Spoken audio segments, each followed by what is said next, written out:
Hare Rama, Rama Rama, Hare Hare. Bolo Hari Naam Sankirtan ki jai.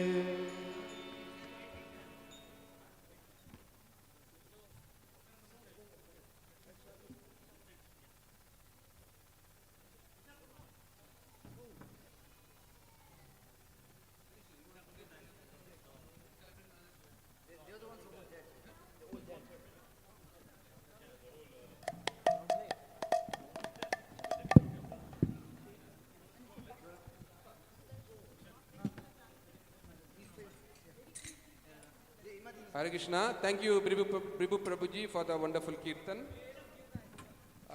Now, Sri Radha Harini Devi Dasi will lead the Kirtan. Hare Krishna.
Hare Krishna, Krishna Krishna, Hare Hare, Hare Rama, Rama Rama, Hare Namo Vishnupadaya, Krishna Prestaya Bhutale, Srimate Bhaktivedanta Swami Niti Namine, Namaste Saraswate Deve, Gauravani Pracharine, Nirvisesha Sunyavadi, Paschatya Deshatarine, Jaya Shri Krishna Chaitanya, Prabhu Nityananda, Shri Advaita Gadadhara, Shri Vasadi Gaura Bhakta Vrinda, Hare Krishna, Krishna Krishna, Hare Hare, Hare Rama, Rama Rama, Hare Hare. please accept our humble obeisances, dear Vaishnavas and Vaishnavis. All glories to Srila Prabhupada.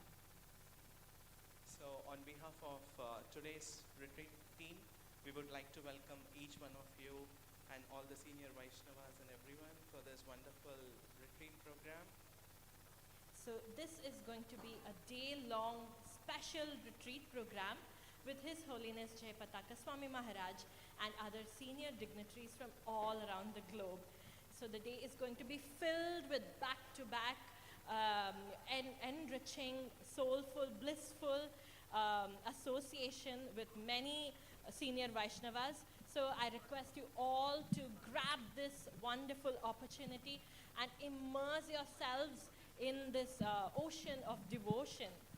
Thank you all for joining us today.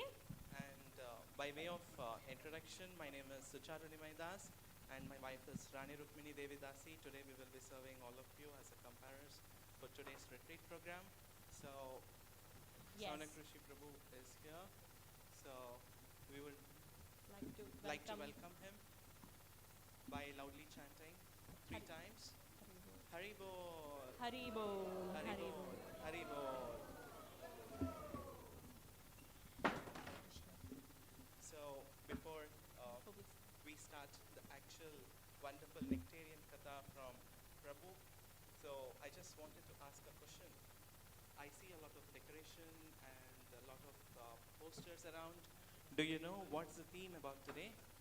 Oh, you don't know what's the theme today? No? Okay, let's ask in the audience if anybody would like to give him some inputs on what are we doing today, what are we celebrating, what are we talking about all day?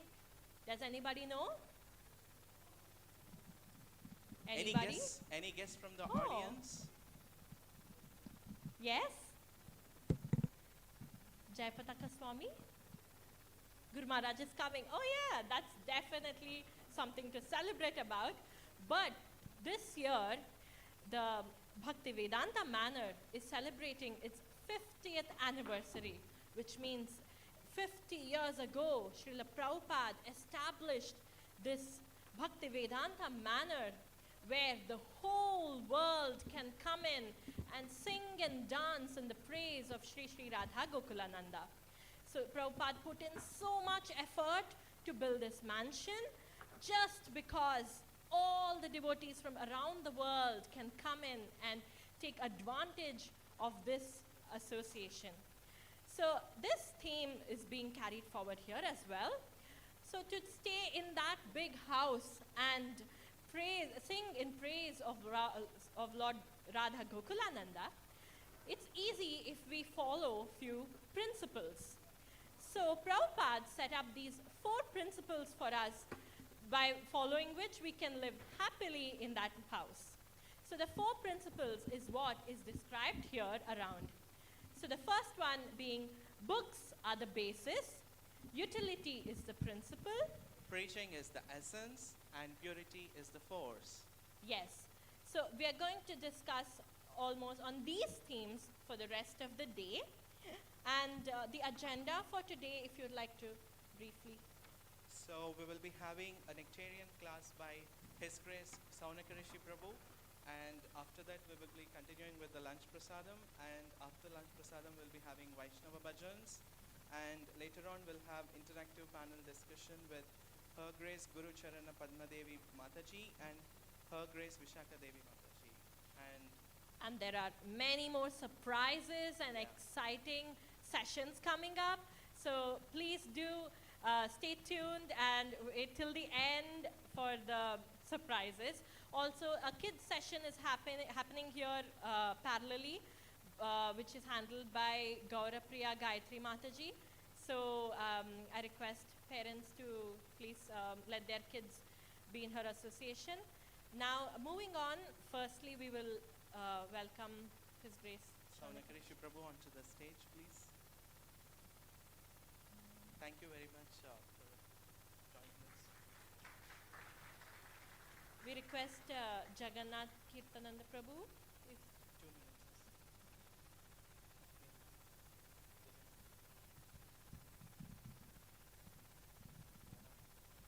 Hare Krishna, Hare Krishna, Krishna Krishna, Hare Hare, Hare Rama, Hare Rama, Rama Rama, Hare Hare. Thank you so much. We would like to warmly welcome His Grace Shaunaka Rishi Prabhu. And just to give a brief introduction about Prabhu, it's an amazing, actually, a great fortune of all of us that Prabhu is with us today. Obviously, he doesn't need a, because most of you know him, he is from Oxford University. So he's the director of Jagannath Kirtanananda Prabhu is here, Hari Bol. so Jagannath Kirtanananda Prabhu will introduce Shaunaka Rishi Prabhu. He is from Oxford University, the director of Oxford Center for Hindu Studies, a wonderful institution, and the rest Jagannath Kirtanananda Prabhu. Shaunaka Rishi Prabhu is one amazing devotee. He has really nurtured not just the UK but Ireland as well. And actually, who's been to Leicester and seen the lovely Radha Madhav deities? Raise your hands. Well, Prabhu actually 40 years ago, when they were installed, he was there. So we're really lucky to have Shaunaka Rishi Prabhu with us. He also does many other facets of trying to bring our Gaudiya Vaishnavism culture out to the West. So it's really nice because a lot of people, what they do, we focus ISKCON and we push.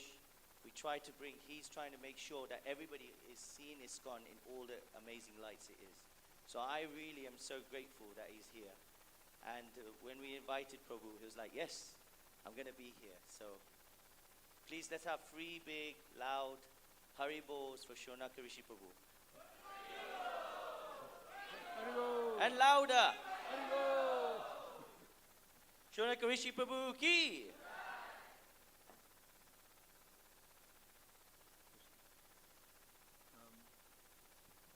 Thank you very much. That was 6 big Hari Bols in all. We had 3 before you came. I'd like to apologize to Srila Prabhupada because I'm sitting higher than him. It's an unfortunate circumstance. But anyway, it's what we have. So it is said that Prabhupada said he built a house in which the whole world can live. That's what someone said of him. I see we have books of the basis and utilities, the principle, and we have these 4 principles around the wall. It is important for us to understand that Prabhupada didn't say that. That's not a saying of Prabhupada's. Neither is it a saying that he built the whole world and the whole world can live. That's what someone said about him. And these principles are from a Chinese proverb that the Sankirtan devotees in Los Angeles adopted for their Sankirtan. And they presented it to Prabhupada and they asked him what he thought and he went, That was really it. And after that he approved of it, but he didn't say it. So it's just good for us to know sometimes what our culture is, we've accepted it now as a given that this is what Prabhupada has told us. We do have to be careful about things like that, I would suggest. But this idea that Prabhupada gave us a house in which the whole world can live, it's a metaphor. obviously. He didn't actually give us a physical house. We have so many houses dotted around the world. And even with all the temples we have,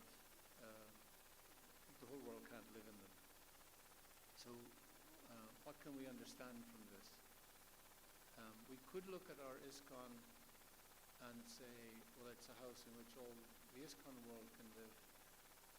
But there we begin to have problems too, because we have so many gurus in ISKCON, and so many communities around those gurus, and so many temples, and so many gurus around those temples. And sometimes we're in the shelter of one guru and we think everyone should be under the shelter of this guru. Or we're living in a temple and everyone should be under the shelter of this temple. And that's a bit awkward as well. So does that mean in the house that we have different rooms so that everyone has a different room?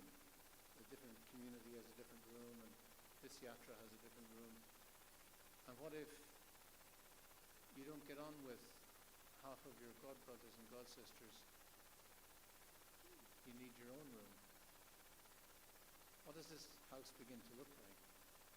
If we look at what ISKCON actually is, it's there are many rooms and many individuals. And if we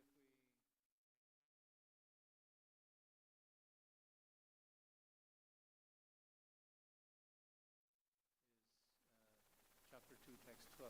Natu evaham jatuna sam natvam nimarjanarita nachaiva nadavishana sardevayam tatparam.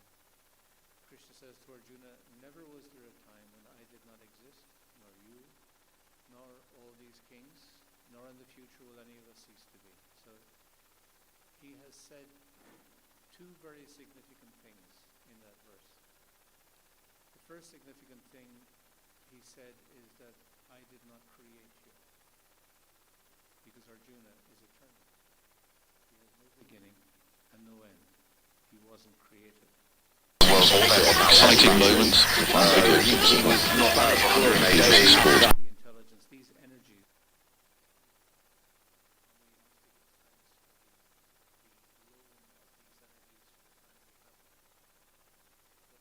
Essence, the eternal side of our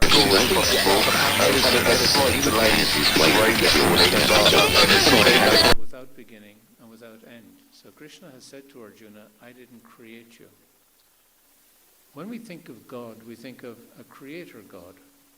We think of someone who has created us. And consequently, if something goes wrong, we blame that person because he's the boss and he's in charge. If something goes wrong, it's his fault, obviously. But Krishna doesn't say that. There's nothing in Indian philosophy, in any Indian tradition, that agrees with the idea. It's important for us to understand. Krishna didn't create us. In that sense, spiritually, we're not beholden to Krishna. So I'll come to that a little later. The second point is that Krishna has said that we are eternal, and we're eternal individuals.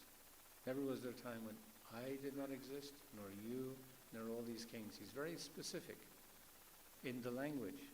Natu evaham jatu nasam. Sankaracharya, in his commentary on the Gita, he has a difficulty with this verse and verses like this. This verse is an Upanishadic verse.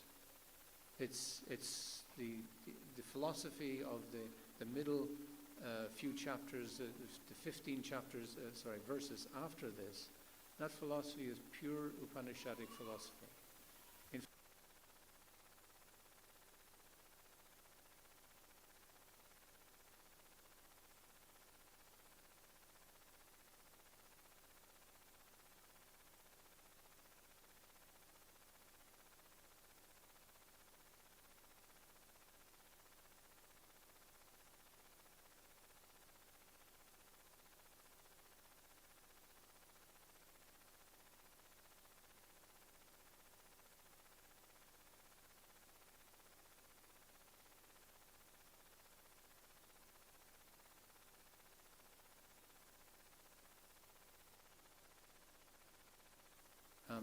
There's a problem with the microphone here. I don't know if anyone's on the sound. just mentioned that. There are many worldviews, as many philosophies, as many understandings, as many desires as there are people.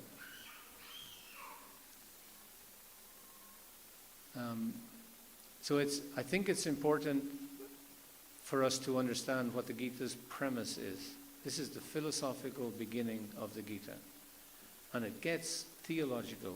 It goes away from philosophy, just talking about ideas, to talking about God and relationships. That's the message of the Gita without doubt. But it starts off with certain assumptions. The first assumption is, I didn't create you. You are eternal by nature. I didn't create you. And consequently, every individual on this battlefield is a complete individual. And their darshan, their vision, is individual. The Sanskrit word for philosophy is darshan, how you see, the way to see. The word philosophy is from the Greek philokalia, the love of wisdom. The idea of the love of wisdom and how we see darshan, two very different ways of approaching the subject. The way of seeing is absolutely individual. Love of knowledge, you could say, here's knowledge, this is it. It's the same for everyone. But Krishna's not saying that. Everyone is seeing it differently. So how I understand God, how I understand my relationship with God, how I understand the world is my understanding. And that's all I can share with you today. So you can walk away today and say, I heard an interesting opinion. It's just an opinion. And you can say, well, no. In ISKCON we deal with facts, siddhanta. This is the only way. But that's not what the Bhagavad Gita says. Krishna in the Bhagavad Gita 7 times says to Arjuna, this is my opinion. This is how Krishna approaches it. Krishna is absolutely in sync with his own teachings. He says to Arjuna, you're an individual, I'm an individual, and then he acts like an individual with respect for the other individual. He doesn't tell Arjuna what to do. It's the Bhagavad Gita, it's the song of God, but he's not acting in the traditional notion of God, the creator, the patriarch, the authoritarian. He's acting in terms of God, the friend, someone you can have a relationship with. He's having a relationship with Arjuna. He's opening up his heart to Arjuna, opening up his mind. As he goes through the Gita, he says, this is the king of knowledge. Later he says, this is confidential knowledge. Later he says, this is the most confidential knowledge. Later he says, this is the secret knowledge. He's opening up. It's getting more and more deep. Can I just ask everyone to stop talking? It's just so disrespectful. Disrespectful of everyone in the room. It's not me. Everyone else in the room. Either we've come here for this or we've come for something else. But there are other rooms in this house. We're talking about the house in which the whole world can live. There are so many rooms to go to. So if you want to be here for this, please stay. But if not, and I understand why not, I wouldn't listen to me. There are so many other places we could be.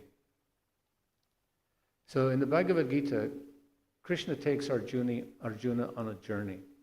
Now, as God, in our traditional understanding maybe, we could say that that Krishna could just come and say, Arjuna, you're in a mess, do this, this, this, bas, do it.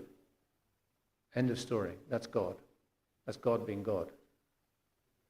But that's not God being God in our understanding. In the Mahabharata, nobody knows Krishna's God. He's an avatar. He's come down as God, as nobody else. He's not an incarnation. Incarnate means made flesh. He comes down as God. And he walks among everyone, and everyone's looking at him and relating to him. Everyone likes him. Nobody knows why. The demoniac element, they're really annoyed with him, Shishupal and the like. He just gets on their nerves because everyone likes him, and they want everyone to like them. So he's just like a pain. But on the whole, everyone likes Krishna. They can't explain it. Kunti knows that Krishna's God. Bhishma knows that Krishna's God. Vidura knows that Krishna's God. Very, very few people. He didn't tell them. They saw it for themselves because they're so advanced. Arjuna didn't know that Krishna was God. So Krishna doesn't, it's not their relationship until Arjuna says, I can't fight, I can't, this isn't right, this war isn't right. But to think like that is wonderful. Oh, we're going to have there's a thing going to happen here now.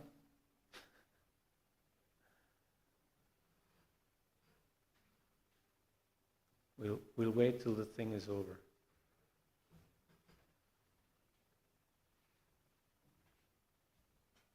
Krishna, yeah.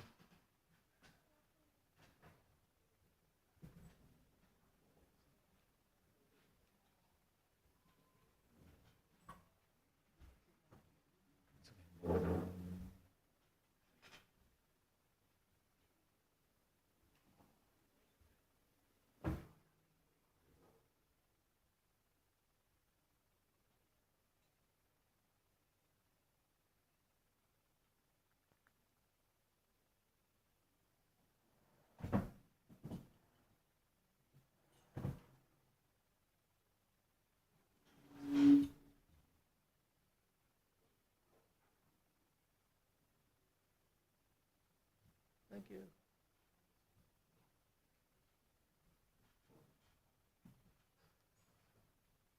Thank you very much. I was just a bit concerned at the start that I was sitting higher than Prabhupada. It was a bit weird.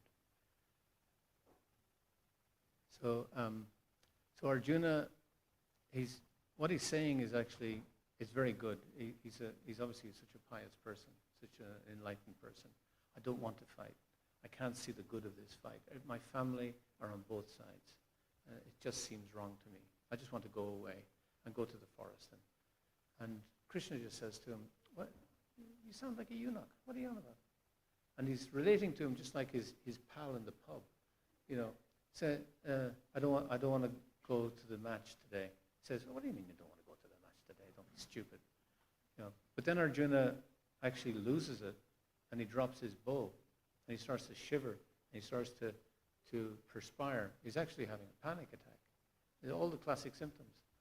And then he turns to Krishna and says, I really don't know what to do now. Please, I need your help. Please help me. And it's so sincere. Krishna takes it, and he changes his tone completely. And you see this in reading the Gita. Totally changes his tone. And then everything becomes very sober, and he becomes his friend. He's there to help him. And he speaks to him like his friend. And he says, well, the first thing is your thinking is really off here. You are eternal by nature.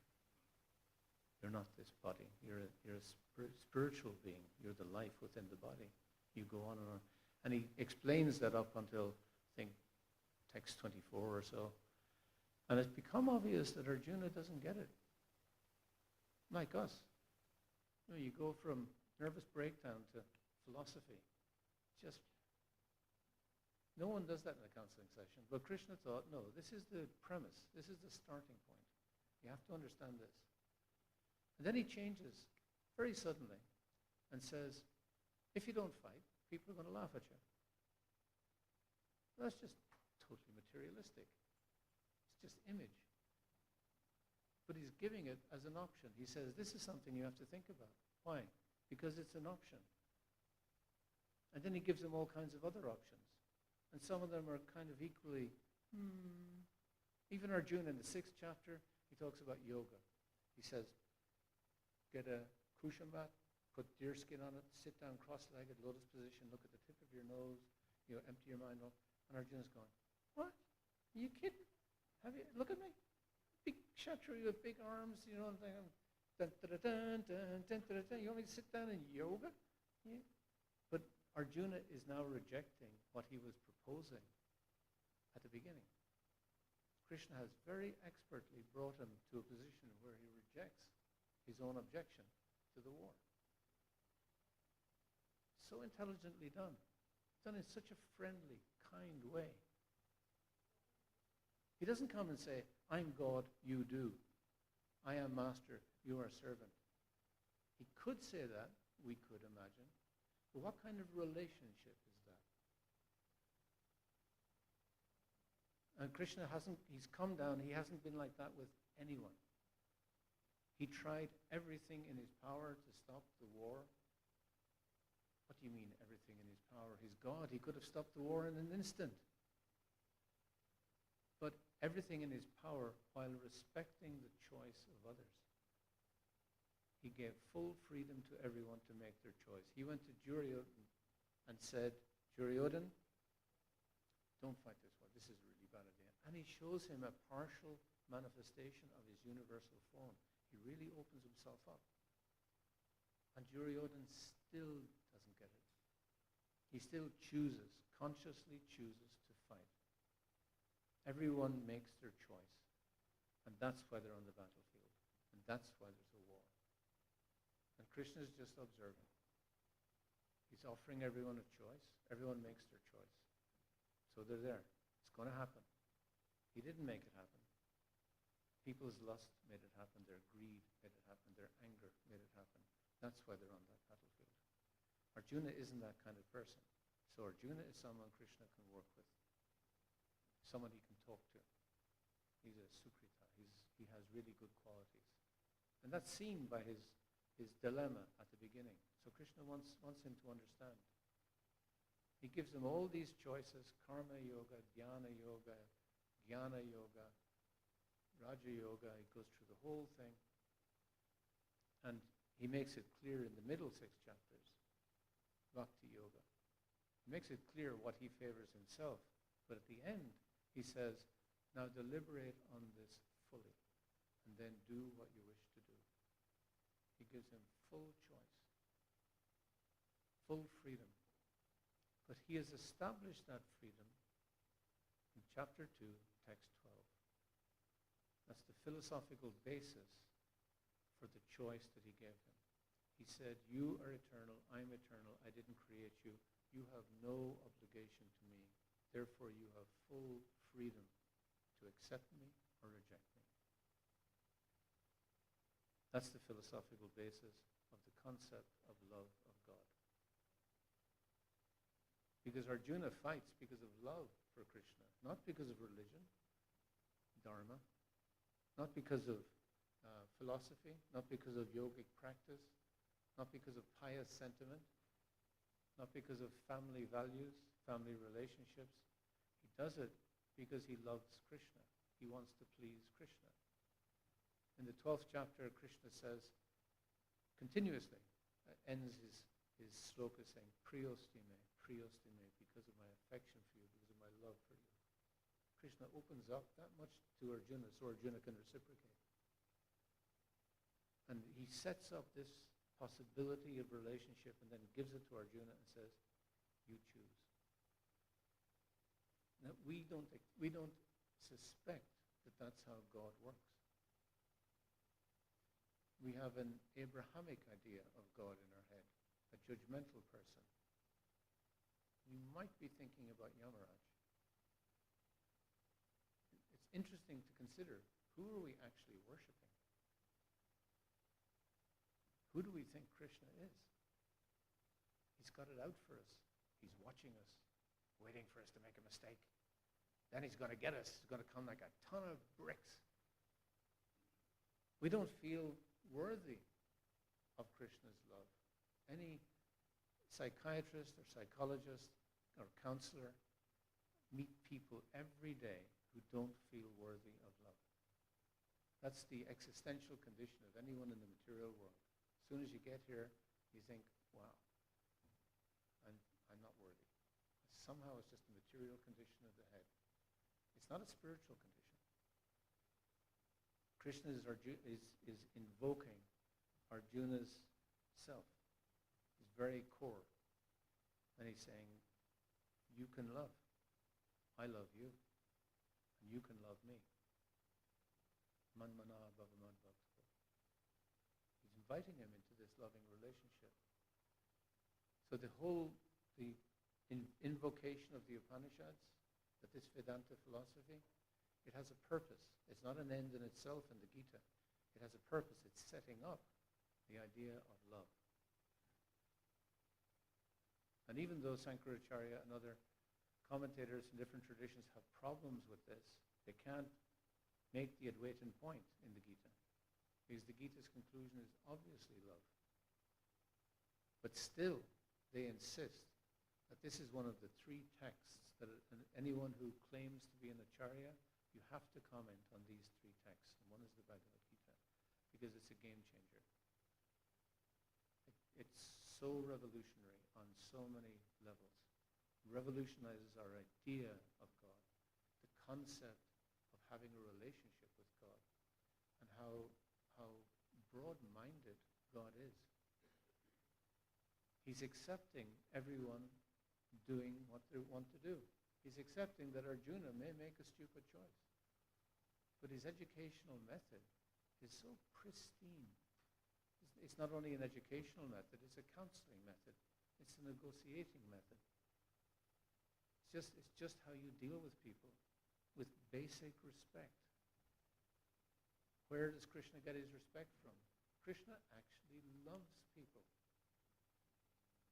Because he loves them, that respect is just innate. He's not going to take away their desire. The word used in the Gita for choice is desire, ichcha. He says, do as you desire, he says to Arjuna. Desire is such a big idea, right from the Rig Veda, going through all the different texts. Atman is a big idea, right from the Rig Veda, going through all the texts. Everyone has to deal with some of these ideas. So Krishna deals with them and so expertly weaves them together in 700 verses. It's just such a wonderful snapshot of how to do this. The reason why I go on this journey through the Gita is to help us understand, if we're going to talk about a house in which the whole world can live, well, it is a metaphor, and it isn't a physical place. I think we can establish that. But it's an atmosphere, maybe, in which the whole world can live. Krishna has created a relationship with Arjuna in which we can live. We could live with that relationship if someone loved us so much.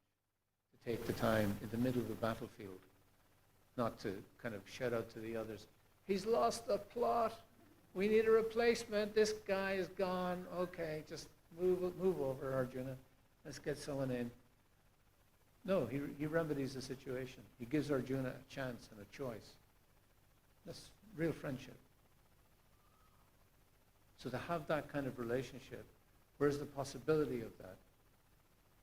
We want that relationship with someone. Someone to take us seriously. Someone to accept us for who we are in a context where we don't even know who we are. Arjuna didn't know who he was. He thought he did. Big Kshatriya man, and all that. But push came to shove. He was in a mess, and he lost contact with himself. Krishna reintroduced him to himself. A self that he'd never thought of before. All of a sudden, he was a different person. We're changing all the time. Every time we read a book, listen to a record, watch the telly, see a film, go to a class, God forbid, we're changing. We have new inputs. We're growing, developing. Sometimes up, sometimes down, but growing, developing. And we're looking for the good inputs. So Arjuna got a real dose, and he changed utterly. He became a completely different person. He understood something that was so precious. It wasn't that he understood he wasn't the body. It was that he understood he is a servant of Krishna. Not the body is a negative identity. You can't do anything with that except be negative.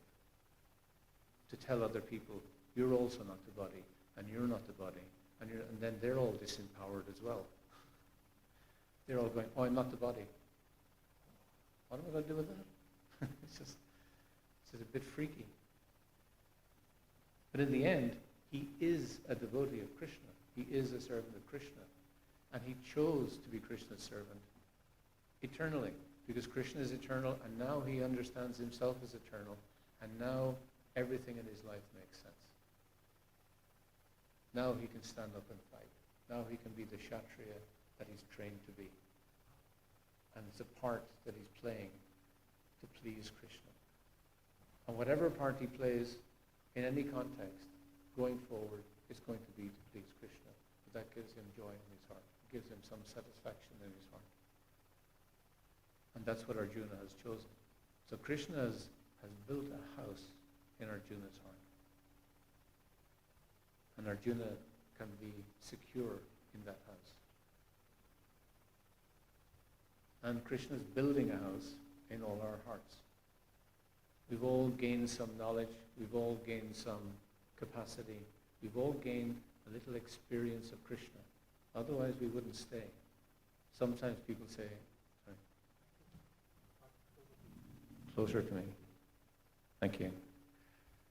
It's a bit echoey, the mic, in some way. You're going to do something. You're a genius. Thank you. So we have, Krishna's creating a house in our heart. We have a little experience of Krishna. Often we're asked, why did you join Krishna consciousness? It's a lovely question to ask devotees. I'm always inspired by the answer. It's always intriguing how people connected with Krishna. It's nearly miraculous in most cases. And then the other question is, that I like to ask is, why do you stay?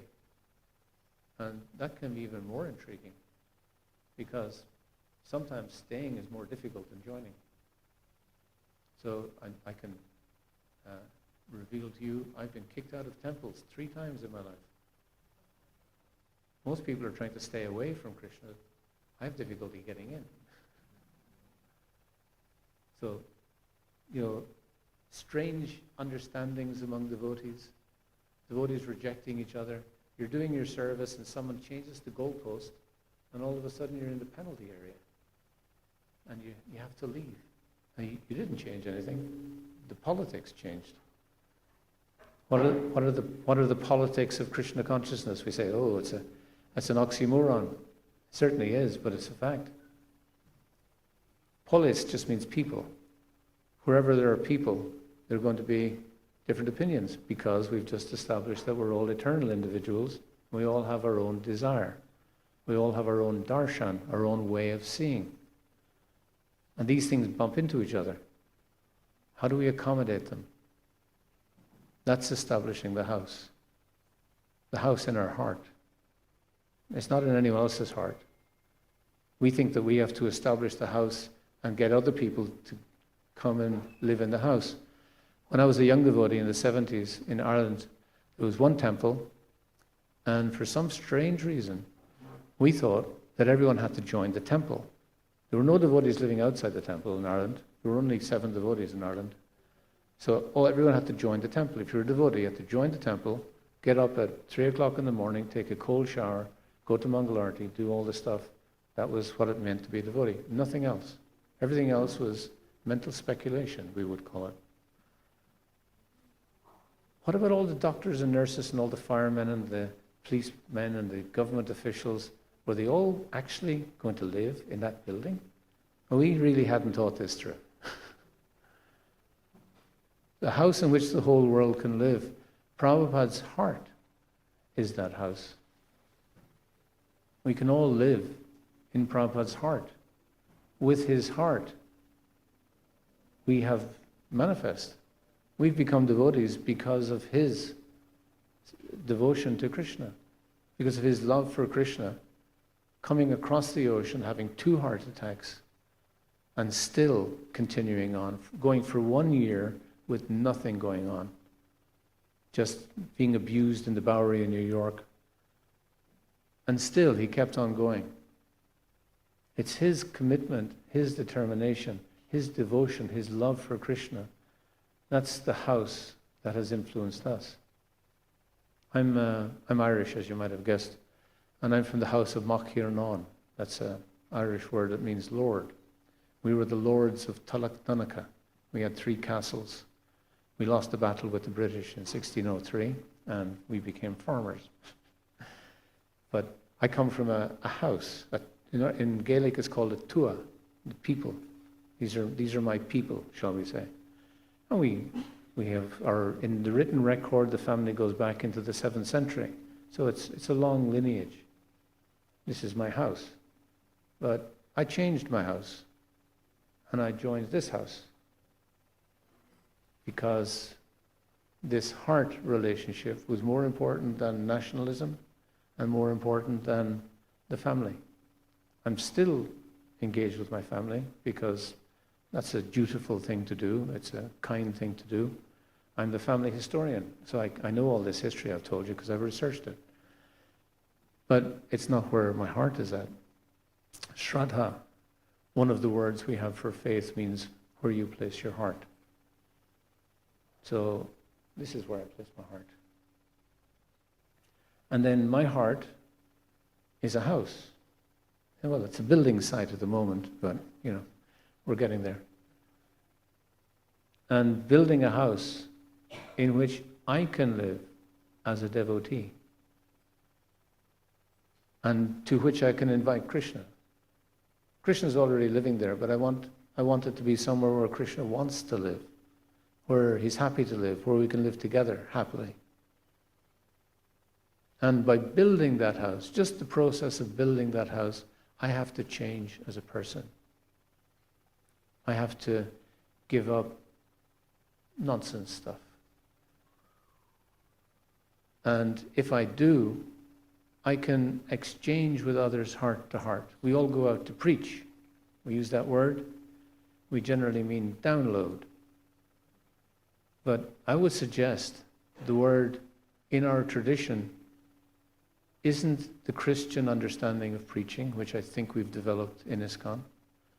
I think preach means develop relationships in Gaudiya Vaishnavism. And I'll just, if you don't mind me using my phone to bring up a text. Srimad Bhagavatam, the 3rd canto, this wonderful text, I'm sure you all know it. Tatikshava Karunaka, Surida Sarvadehinam, Achita Shatrava Jnanam Shanta, Sadhava Sadhabhushana. So what are the characteristics of a sadhu? And they are Tatikshava, tolerance, Karunaka, compassion, Surida Sarvadehinam, to be friendly to all living beings. Not just human beings, all living beings. Ajita Shatrava, to be inimical to none, not to hold anything against anyone. There's no enemies. Shanta, peaceful. And Sadhava, to know and abide by the scriptures, to understand the scriptures and follow the scriptures. Sadhabhushana, these are the qualities of the sadhu. And to me, these are the building blocks of our house. And we can all do this. This is a very hopeful verse. We may think, oh no, that's for sadhus. I'm just Shaunaka Rishi, or Taimach Hirnon, the Irish guy, or whatever our identity we say, we dismiss ourselves with. But no, like Arjuna on the battlefield, Krishna was inviting him to think differently. And he invites all of us to think differently. And we have to think differently about ourselves and about Krishna. Every day we have to think differently, restart again. We get up every day and we wash ourselves, adorn ourselves with tilak, we chant, etc. But it's a new day. It's a day to start again, to try and be tolerant where we failed yesterday, to try and be compassionate where we failed yesterday, to try not to be inimical to anyone where we failed yesterday. Every day is a new day to start again. But these are the principles behind it. These are the building blocks of developing the heart of a devotee. And the word is sadhu, but it's the heart of a Vaishnava. And these are the people that Krishna wants to preach. And it's us. We're the ones who put our hands up, terribly unqualified as we are. But we're the ones who put our hands up. So Krishna will use us. And then he'll stick this verse in front of us and say, give that a go, please. And we'll kind of go, oh, God. And by saying, oh, God, of course, we'll be right. Like Arjuna, we have to ask for help because this just looks incomprehensible, impossible. How are we going to do this? Me, a sadhu? Go to your mother and explain that, and you get a good laugh. Mommy, I'm going to be a sadhu.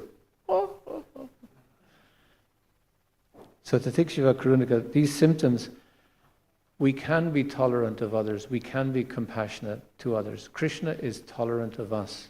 Krishna is compassionate to us.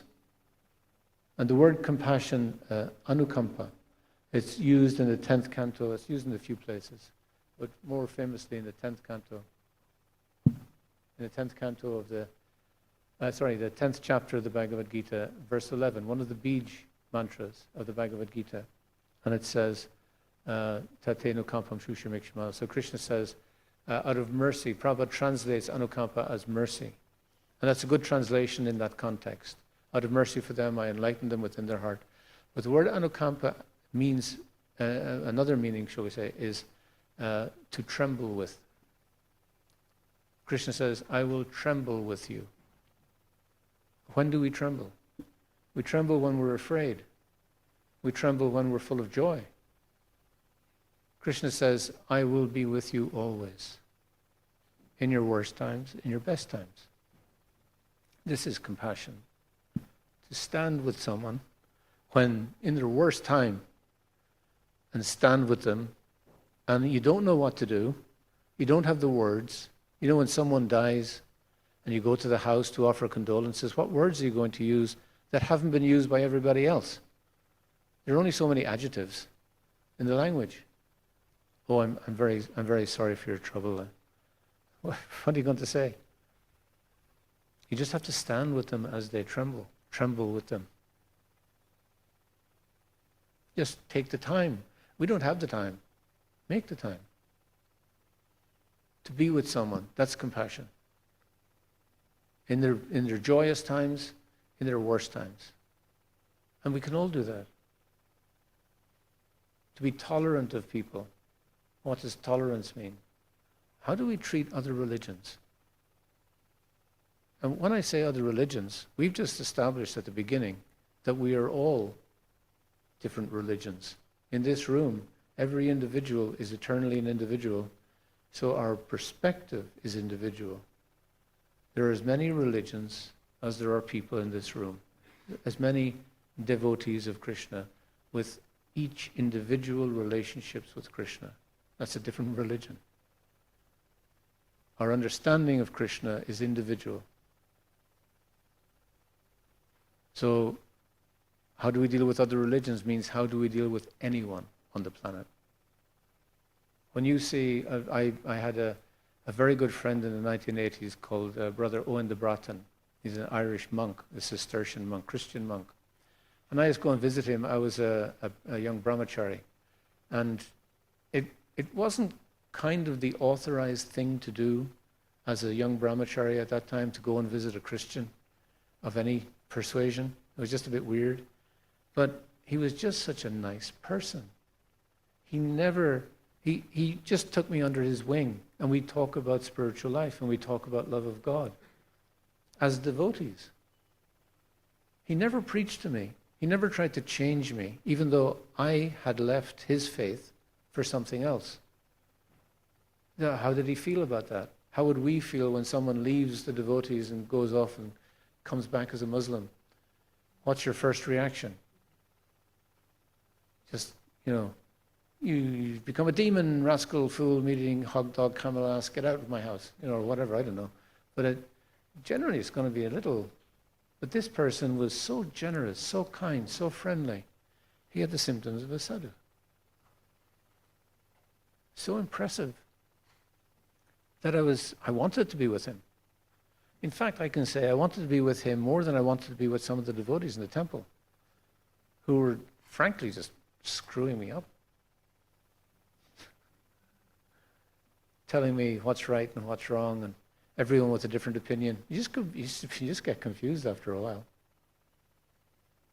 I was just, on Thursday, I was at a memorial service for Reverend Kenneth Cracknell. Kenneth Cracknell was the director of the Theological Federation in Cambridge.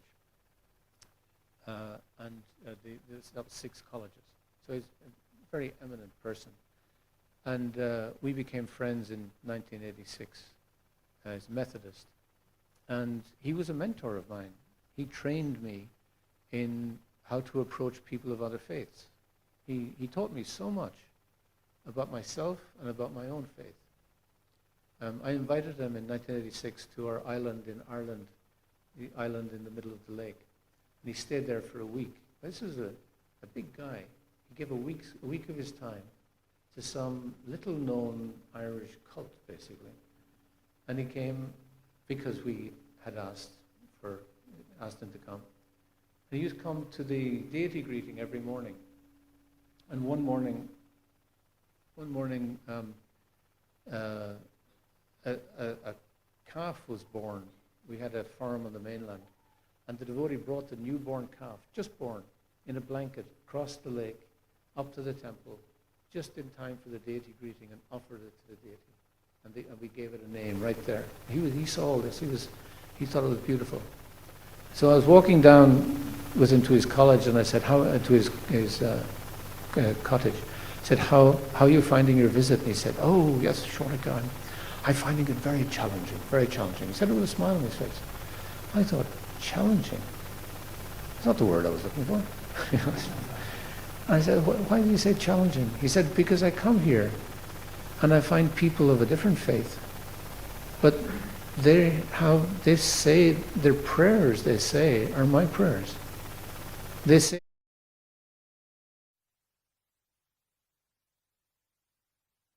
mood. He said they follow principles that I admire, and they talk about love of God, which is my approach to life. He said, that challenges me. Now I have to go deeper into my faith to find out what's special about it. Such an honest, open person, spiritual person, giving me the credit of being a spiritual person. He was so much older than I was. He didn't have to do this in any way. He was being kind. He was giving me a blessing. So, is it a case that I tolerate him? Or is he tolerating me? Who's the advanced person in this exchange? It's very humbling to meet someone who's actually tolerant and compassionate and friendly to all living beings. And friendship, when such an important word for us. When Shrutidam, I'm sure you all know Shruti? Yeah.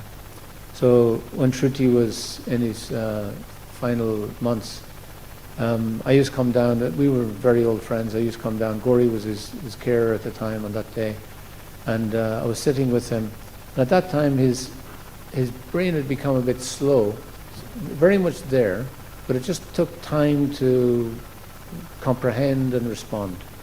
And so I knew that any question I asked, we'd be waiting a while, but it was fine. But so I asked him, I said, Shruti, at this time, looking back, what's the most important thing? Very, in our friendship, it was a relevant question. And he said, as quick as a flash, now there was no difficulty at all. He just said, friendship. And if you think of it, our whole theology, our whole approach to God and the world is all about friendship. We want to be friends with God.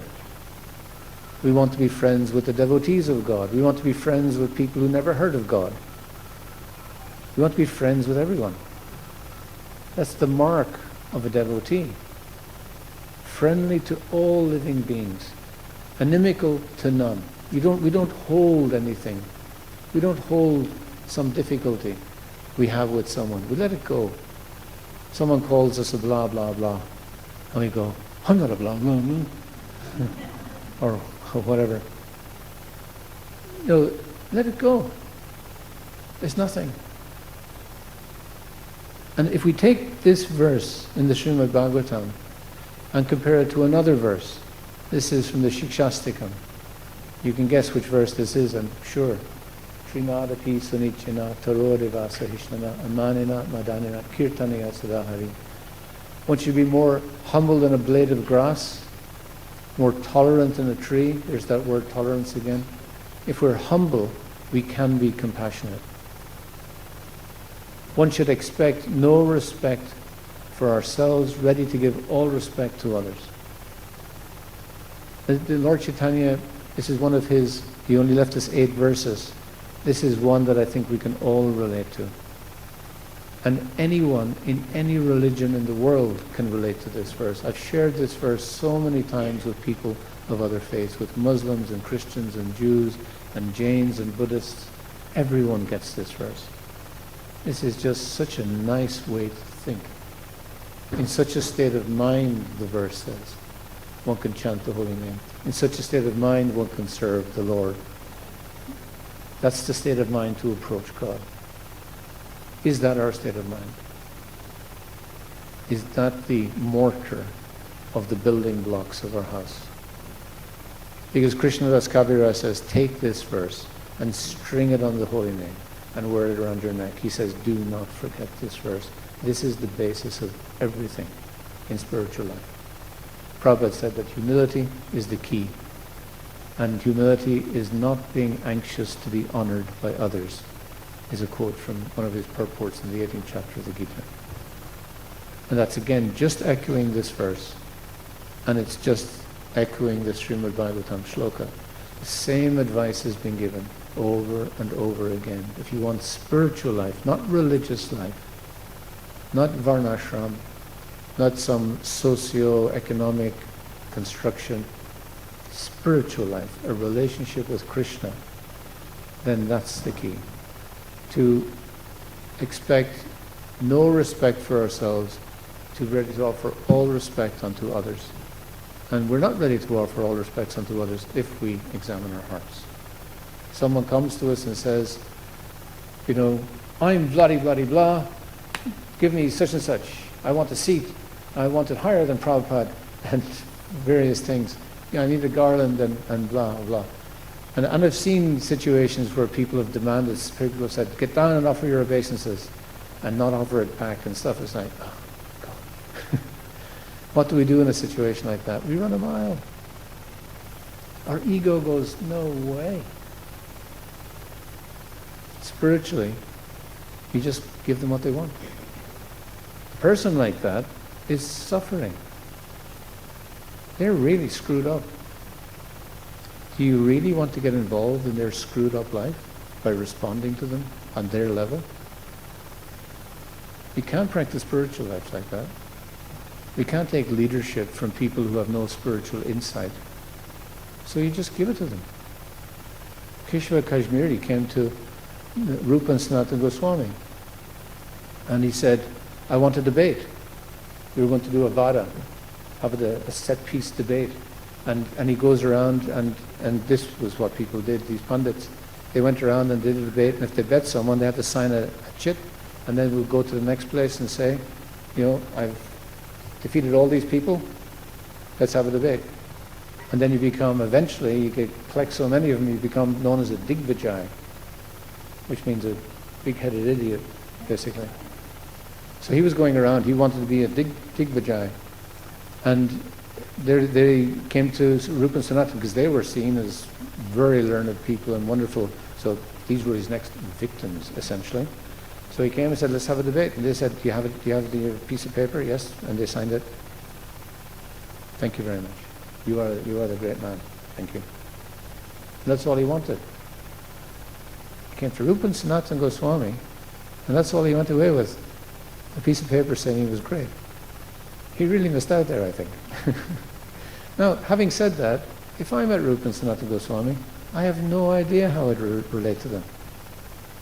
I mightn't even get them to sign a piece of paper. I mean, their autograph would be worth something. Yeah, I mightn't even get that far. So he was a very eminent person, Keshava Kashmiri.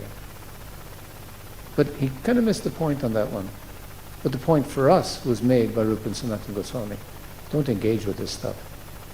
Don't get caught up in this. Don't be taken in. Don't act on the basis of false ego. Move on. Let him do his thing. Why? Because I have so much chanting to do. I have so much meditation to do. I have so many devotees to help. There's so much to be done spiritually that I can't divert myself. And when we hear the story, we really like it, but we know how hard it is. To expect no respect for ourselves, oh God, how hard is that? Our whole life is a whole program of looking for respect for ourselves, approbation of others, to get others to like us, to love us, to say that we're great. We don't know if we're any good unless someone tells us. That's how difficult. What a difficult situation we're in. You know, we have to wear certain clothes, otherwise we don't feel right. We don't feel right because other people respond to us in a certain way. A Baba just walks around in a dirty old loincloth, and he comes into a temple and people don't even know who he is.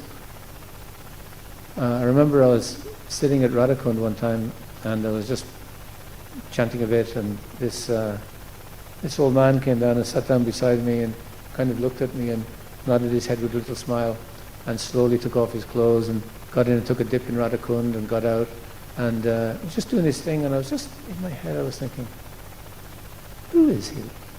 Here I am in Vrindavan. I have no idea what's going on. You know, I'm sitting in front of Radhakund, the most spiritual place in the universe, and I have no idea what's going on here. And all these people are around here, and if they're from this area, these are already pure devotees, and all I'm seeing is an old geezer with a tangled beard and an old piece of cloth that's, you know when they wash cloth in India, white cloth, it comes out kind of grey. Doesn't matter how much soap you use. I don't know, it's just an Indian mystical phenomenon. And he was like that. And then this younger devotee came down, cleanly shaved, lovely tilak and everything. And he came down with just a half cut away plastic bottle with some water in it and tilak, and gave it to this Baba. And I thought, oh, that's interesting. And then this other guy came over, you know the pandas that go around Radhakund that are always hassling you to say prayers and give them a donation. This other panda comes over and bows down to him. I've never seen those pandas offer anyone any respect. He bows down to him. And everyone else going past him started to bow down. I began to realize, okay, who is this guy? He doesn't look like anything. So I followed him into Raghunath Goswami's courtier, and he sat down and he sang bhajans, and we had a few words, and then he disappears. And I found his name is Pran Krishna Baba. Pran Krishna Baba is the most elevated person in Radhakund, according to everyone in Radhakund. And he came and sat beside me. He could have been Al Jolson. I didn't have a clue who he was. I'm just thankful I didn't commit an offense. We have to be compassionate and tolerant and friendly so that we are able to receive Krishna when he comes. So that when we're sitting beside a pure devotee, we're open to the possibility. He's not just an old geezer with a beard, raggedy old guy coming at 11 o'clock in the morning. What kind of a time is this to take your bath? And I didn't realize at the time, he was 97 at the time. I mean, the fact that he was able to get up out of bed and take a bath at all was a miracle. So we have to be open that we don't know who we're meeting. That's why we have to take this verse seriously. We have to respect others. Give them all respect. Whatever they want, give it to them, because we don't know who they are. We don't know what message Krishna is trying to teach us at any given time. Krishna has his own program. And he's coming and he's trying to help us. And he'll help us through whatever means is available. And the fact is that he's asked all of us to be his preachers, to be his representatives. And we know how unqualified we are. So how unqualified is the next person who's going to try and help me? I have to be ready, I have to be open to that person, so that Krishna can connect with me. And this is just self-serving. This is why for ourselves it's important to be humble. It's to be tolerant, to be compassionate. And by creating that atmosphere in my own heart, I'm creating somewhere where other people want to connect with. Because everyone wants to connect with someone who cares, who has that compassion, that tolerance. We all want to be loved. Every one of us. We all want to love and be loved. And we're not finding it in this world. And often we don't find it in the temple. In whatever community we're in, it's difficult to find. You're looking for a person. That person, of course, is Krishna. We have to develop our relationship with Krishna. And the devotees help us, but which devotees? Bhaktivinoda Thakur advises us to associate with like-minded devotees. That means there are devotees who aren't like-minded. So we have to discriminate, we have to discern. If we associate with some devotees, it's not going to work out.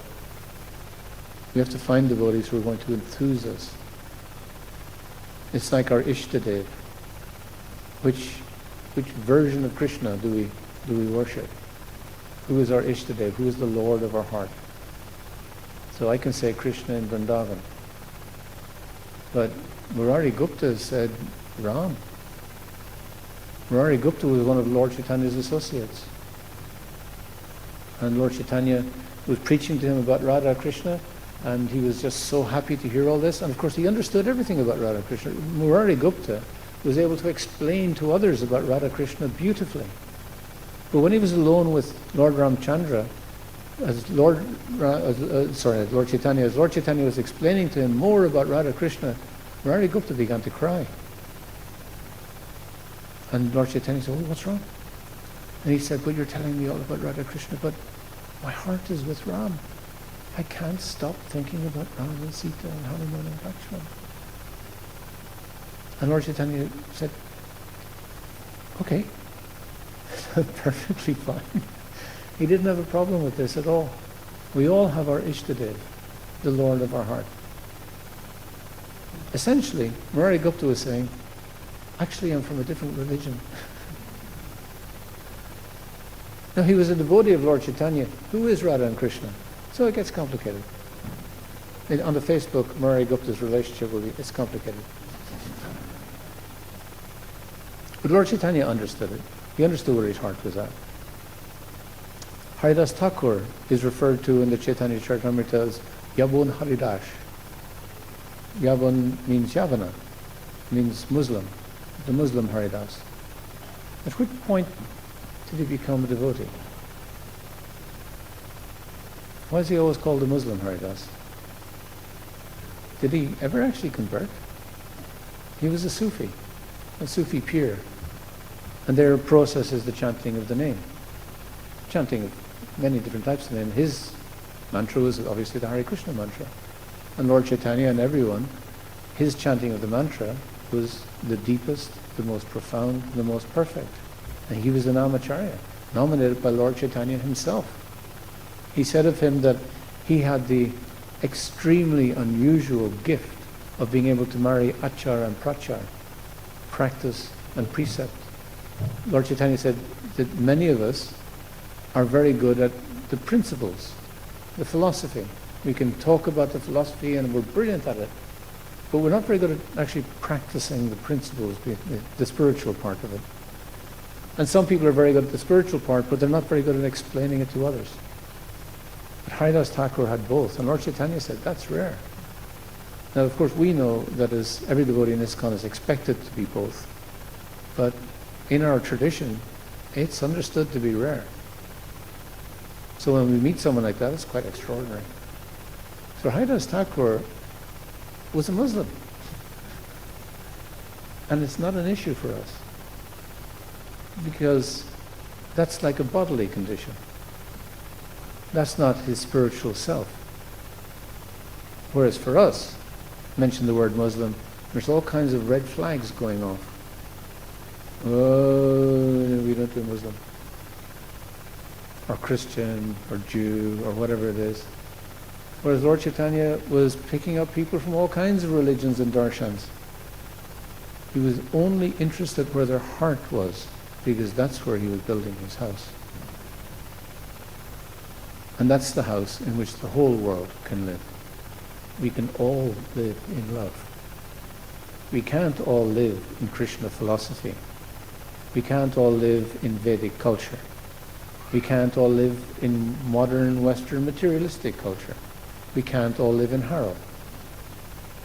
We can't all live in Christianity or Judaism. We can't all live in Ireland, which in all as I'd love it. We can all live in Krishna's love. It's the only place we can live together.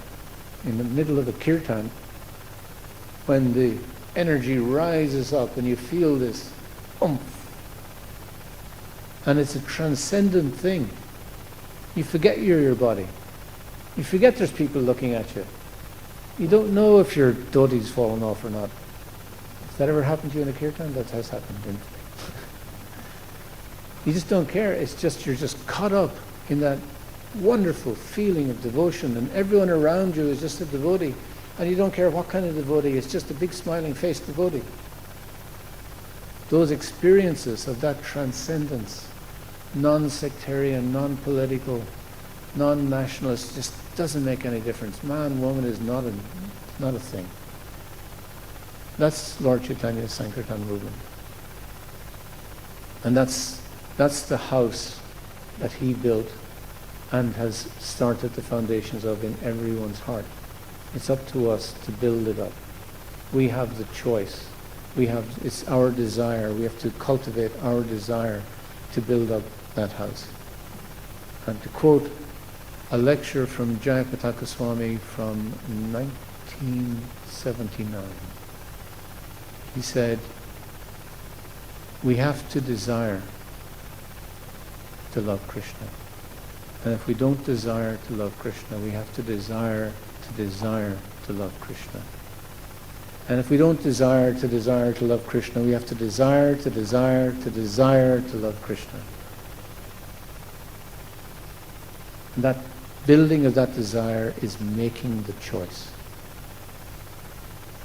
And as we build that desire, as we remain in the Sangha of devotees, as we worship our deity, and we find ourselves year after year still with the program somehow or other, we surprise ourselves. How am I still here? As I've been kicked out of temples 3 times. I'm like a cockroach. Just keep on coming back. This is what I want. I want this. And you begin to realize more and more, I want this. No, I want this. You come to a certain age in life where you can't be a pop star or a famous football star or, very wealthy. It's just time has passed. The moment has passed. It's like the midlife crisis. And your wife is kind of not exactly the person you married. Do you ever notice that? The day after you get married, your wife isn't the person you married. That's just how it works, and vice versa. Just how it works. But after, 20 years, 30 years, you're looking at each other kind of going, oh. And you have to rethink everything. We have to do that every day. This isn't just the thing that happens when you're 40, when you're 50, when you're 60. The Vedic yagyas of the brahmanas in their homes, and their wife, the brahman had to have a wife. He couldn't do the yagya without a wife. She was a very important component of his ability to do his yagya. The day started off by a cleaning of the house, total cleaning of the house, purification, and then setting up the altar for the fire yagya, and then the fire yagya itself. And the fire yagya was a recreation of the universe. Every day the world begins again. And for us, every day we get up, dress up, and show up. And that's all we have to do.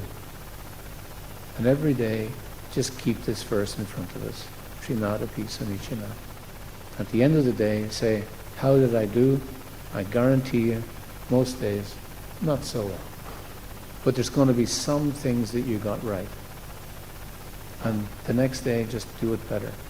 because when we interact with other people and we're trying to develop our heart, that connects to them heart to heart. The words, the philosophy, the intellectual side. I work in Oxford, I'm just all about the intellectual. But in actual fact, it's all blah, blah, blah.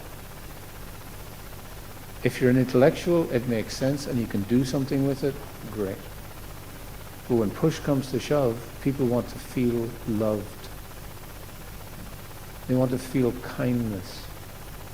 And it costs us nothing to give it. And that's the challenge before us. Every day to be friendly. How are you friendly? Let's bring it to its lowest action word, kindness. Love is maybe too lofty, but love is a verb. It's something we do. And kindness is the beginning of that process. Everyone we meet, the checkout lady in Tesco, smile. Poor lady is sitting there going, ching, ching, ching, ching, ching, ching. That'll be $5.95. Do you want the receipt? That's her day. And her interaction with people is minimized because as she's putting this stuff through, then you're looking at your phone trying to get your app up. So you're not actually making any eye contact. There's no, how are you today? What's going on? Nothing. She's just sitting there in an impersonal environment. Just be friendly, because devotees are friendly. Sadhus are friendly. That's the essence of it. We're friendly to them because Krishna is friendly to us. We're tolerant to them because Krishna is tolerant of us. We're compassionate to them because Krishna is compassionate to us. We're just passing on what we have. And the more we realize how kind and loving Krishna is, then the more we can give to others. And that's what it means to preach. And all the download stuff is actually a barrier. All the stuff is that you have to do this and you have to do this and you have to do this. And it's just, wow, wow, wow. So the first time I stayed in the temple, visited the temple, stayed overnight, I wanted to figure out, are these guys for real? What happens when the doors close? Orgies, sex parties, I didn't know. So the doors closed, everyone went to bed at 9 o'clock. Oh, that's weird. Then everyone gets up at 3 o'clock. Oh, that's really weird. These guys are serious. And then cold shower. So there's a big line of people, and they had just got the temple, so there wasn't actually a shower. Showers in the 70s weren't a thing, by the way. They became something in the 80s and 90s. It was a bath. And you went in, and so someone brought me in and says, go in there and take your shower. So I went in, and there was a bath. So I walked out and I said, sir, is there a shower? I said, no, it's a bath. But you sit in the bath, and then there was a little metal bowl, and then you fill it up with water, and you pour it on yourself, little metal bowl that size, and pour it on yourself. Oh, it's going to take you half an hour to, have it. So he said, no, you have to be quicker, there's a queue. So everyone in the queue was called to the voice in the queue, and then this kind of crazy guy. So I went in and I turned on the water of the hot tap. I get hot water, cold water, splash. There was no hot water. So I went down and said, there's no hot water. And the whole queue and, oh God, Hare Krishna. And so he said, just take a shower with whatever you had. It was cold water. So I took a shower with this cold water. This was a form of torture. It's like, and I was wondering, do you actually get clean by this process? And this is my introduction. This was mad. And they were quite insistent that you had to do this. Because of that experience, I didn't join the temple for 3 months. All the rest of it was fine, except this one thing that they insisted was like the absolute truth. You had to take this strange cold shower. And for me, it was just cruel. So we can misinterpret what's important. And we can insist that people have to do this and this. You have to dress this way, walk this way, talk this way. And you learn a few passwords, Haribo, Jai Prabhu, Jai Srila Prabhupada, and then you can get Prasadam. So it's, that's kind of what and that's maybe why we do it. But it's no more profound than that. These are only little ways. The essence is to be loving and kind. That's what Krishna is to us. The fact that he allows us in the door at all proves that point.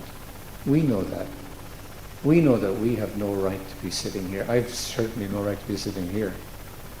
Krishna allows it. He's so kind. And we have to realize that. We are servants of Krishna, that loving, kind Krishna, who will always love us no matter what. There is nothing we can do that will change that love. There's no one else in the world like that. If someone becomes a pedophile, like the worst thing imaginable in the modern context, even their mother is going to reject them at some point. But Krishna never rejects us. There's nobody more loving and more kind. And we have to understand that for ourselves in our lives and accept that we are more than lovable. We are actually loved. We just don't meet people who endorse that, but Krishna does. Prabhupada comes and tells us that Krishna does. And one thing about, because we're here to glorify Prabhupada, when in his lectures on the Nectar of Instruction in Vrindavan in 1971, the Nectar of Devotion, he said something that revolutionized how I thought about Prabhupada, how I thought about Krishna consciousness. He was explaining about our relationship with Krishna. He said, Suradam Sarvabhutanam. He says, Krishna is the friend of all living beings. It's mirroring this text that we said, Suradam Sarvadehina. He's the friend of all living beings. Krishna is their friend. He said, I am not your friend. And I was listening to this as a young devotee going, hang on a minute. The whole point is that you're our friend. You know. Thank you so much. Yeah, I think I nearly finished this one. Yeah. He said, I am not your friend. Krishna is your friend. And then he said, I may not be there at the time of your death, but Krishna will be there. Krishna is your friend. I was struck by that. Such honesty. I mean, to get the worship that Prabhupada was getting, the devotion that was going his way, he could have easily said, I'm your friend, because I've come here and I've given up so much for you, and all that. He didn't. He was so honest, such integrity, because he understood Krishna. He understood this is the truth. He represented the truth. There's so many swamis, gurus, and yogis I've met, and they wouldn't say this. They wouldn't have that integrity. They would claim that they have a certain way of the truth, and I can give you the truth like a monopoly on the truth. But no one has a monopoly on the truth except Krishna. No one can see the truth except Krishna. When Arjuna saw the universal form, which is only Krishna's form in this world, it freaked him out. He saw past and present and future at the same time. That's just incomprehensible. He couldn't handle it. Krishna is the only person who understands the truth, who holds the truth, who owns the truth. And Prabhupada stated that clearly by saying that. I was so grateful to him. That's a guru. That's an acharya. That's someone you can trust. And that no one has a monopoly on truth. ISKCON doesn't have a monopoly on truth. No one in ISKCON has a monopoly on truth. No Sankirtan devotee on the street is representing the full truth. None of us can. We don't have the RAM in every sense of the term. We don't have the capacity to understand the truth. We can only represent the truth that we can appreciate. And the truth is that Krishna loves us. And that's the truth that we have to represent. Krishna is our friend, and Krishna is your friend. And then you're giving it to them. Now make the friendship. Prabhupada said in a letter to Jayapataka Swami in 1973, he said, we don't convert, we convert ourselves. All I can do is make a presentation. Here you go. The person has to make their choice. Again, Prabhupada having complete integrity for what our philosophy actually is. At the end of the Gita, make your own choice. We have to make our own choice. So as a preacher, we're not converting anyone. The conversion is a process that happens between Krishna and the individual. We're just passing on some information, giving them what little we have to go on. And I'll end with a story about Bhakta Jari. Bhakta Jari was an alcoholic who in Ireland there are many alcoholics, and Bhakta Jari was just one sample. But he came to the temple, joined, he got up at 2 o'clock every morning, chanted all his rounds before Mangal Arati, went out on book distribution all day, was Paka, brilliant book distributor. And then after about 2 months, he'd disappear. And we'd see him on the street sometime. Shaunaka, I'm sorry, you shouldn't look at me like this. Drunk again. A few months later, he'd come back to the temple, up at 2 o'clock in the morning, do his thing. There was a cycle going on. Anyway, we all loved him, but he was so offenseless. He was such a nice person. He couldn't help himself. So he was at the end of a cycle. He was on the street, but he went into a pub. Had a few drinks, came out. He had one book in his bag. And he saw a fellow on O'Connell Bridge in Dublin. And he said, "Excuse me, I have this one book. I have to give it to you. Take this book. Don't look at me. Don't look at me. But this book will change your life. This is a very good, change your life. Just take it." Now, of course, in Ireland, we're all used to meeting drunks in the street, so that wasn't a difficulty for that guy. But he was really struck by Jerry's sincerity, his humility. You know, don't look at me, I'm not the good example. And he wasn't. He was a terrible example. But he was humble. And that's what got through to this other person. That's what struck him in the heart. Everything else he was saying was just blah, blah, blah, just through a fog of alcohol. So he took the book, read the book, and he became a devotee. Because of the humility. That's the key. If we want to preach, we preach with whatever little we have. Whatever little affection Krishna has given us, and if we think about it, he's given us so much. We have to meditate on that so that we know what we have to give. And when we give it all, because you can't get rid of it. It's not filled up again. When you give it, you haven't depleted an iota. The same love is in your heart, you give it to someone else, it's theirs. It hasn't diminished in our heart. There's no loss or diminution. So there are some thoughts on the house that is in our heart, the house that Prabhupada built in his heart through years of devotion and shared heart to heart with us.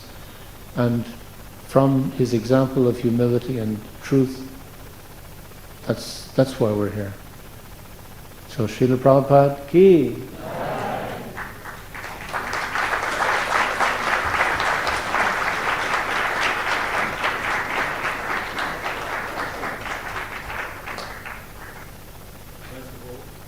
First of all, testing.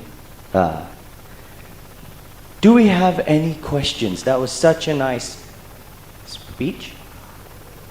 Hare Krishna. Any questions? One question. I just want to say also thank you so much. It was so nice to hear how we as devotees should be and the examples that Srila Prabhupada set us. And he's given us all. I really found that very inspirational. So I really wanted to say thank you, Shaunaka Rishi Prabhu, for that. What's your question? Hare Krishna Prabhu, Dandavata Pranam. First of all, thanks for this great class. This was really, really great, humorous, and it drove home the point really well. So one question, this is registering at a mind level, but just as an example, for example, if I'm standing in Vrindavan, in a temple in a queue, and there are, I see 4 or 5 people cutting the queue and going through. So if, for example, if they seem important, if they are in kurta and dhoti, okay, so probably they have more service to do. So it's probably okay if they cut the queue. But if someone like me in t-shirt and jeans, and, my apologies, I shouldn't have come in t-shirt and jeans myself today, but if they come in t-shirt and jeans, you think like, okay, so this is probably not a devotee. He's not probably chanting, he's cutting the queue. So I shouldn't let him cut the queue because I have as much work myself that invariably that comes into my head. So how do I get that out of my head? Yeah, it's a very strange question because queuing is such a British phenomenon. And my experience of India is that the bus comes and then this crowd of people all descend on the bus from all sides. And there's this negotiation of people going like this. So India and queuing is like, I don't get, so, but I understand your question. Why are we in Vrindavan? We're in Vrindavan to serve Krishna. And someone is coming to see Krishna in the temple. That's why they're in the queue. So they're devotees of Krishna. We don't know what kind of devotees. That's a private matter between them and Krishna. But they are devotees because they're in Vrindavan coming to see Krishna. So the devotee is cutting in their enthusiasm to see Krishna. What's the difficulty? Isn't that wonderful? Oh, they're so enthusiastic that they're willing to cut in. And you know, I want to get there first and compete with the other one. It's actually none of our business. It's their private relationship with Krishna playing out. And I'm offering them all respect. The respect of giving them the benefit of doubt. If there's some doubt that they're a devotee, well, they're in Vrindavan coming to a temple. Where's the doubt? Now I can say that, oh, you know, blah, blah, I can speculate all kinds of things. I can be standing in a queue and someone comes and stands on my toe. And then I look at them and they look at me with a big smile on their face. And I'm thinking, oh, you stand on my toe and then you smile on my face. Okay, so what's going on here, you know? And you know, is it that you don't like me? Did I do something to you previously? Is this something from a previous life? I mean, what's going on? I don't know what's happening. But have I thought of the fact that they don't know they're standing on my toe?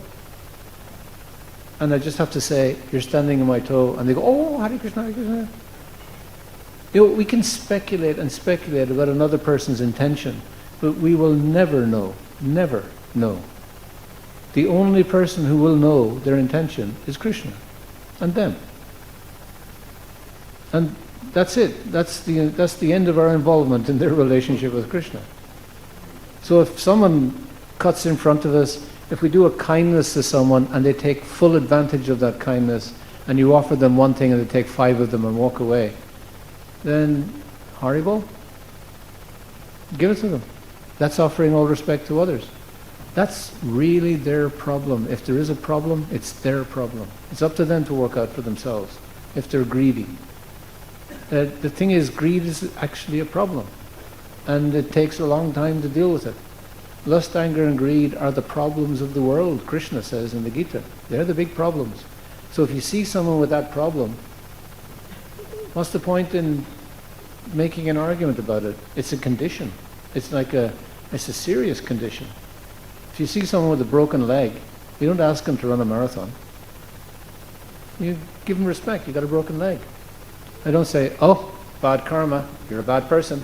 I know what you did. I know what you did. I think a broken leg. I can think of some things that would have equated to a broken leg. Where's the compassion in that? We don't think like that.